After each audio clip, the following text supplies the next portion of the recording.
Demo kemarin itu per tanggal 18, jadi ditunda, tidak apa-apa, ada solusinya.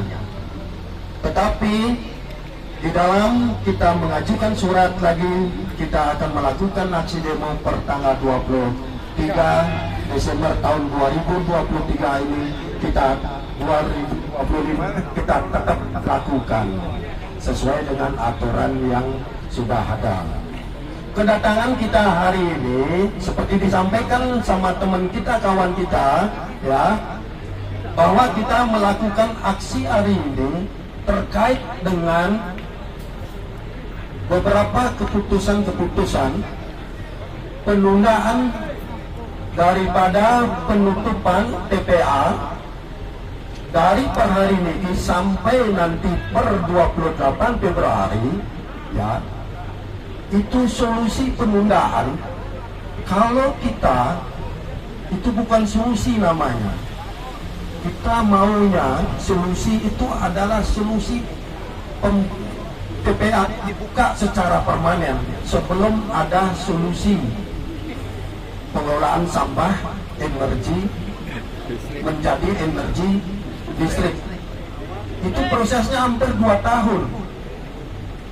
Nah terus andai kata kita ini diberikan penundaan hanya cuma 2 bulan, apa kira-kira bisa pemerintah lakukan selama 2 bulan itu? Saya rasa tidak mungkin. Setuju? Di sini secara tegas kita akan mengatakan kepada pemerintah daerah Bali bahwa sebelum adanya pengelolaan sampah menjadi energi listrik itu, maka TPA yang selama ini beroperasi agar tetap dibuka secara normal. Seperti itu. Setuju?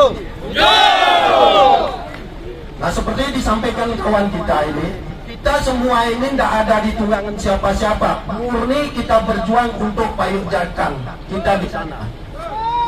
Ya.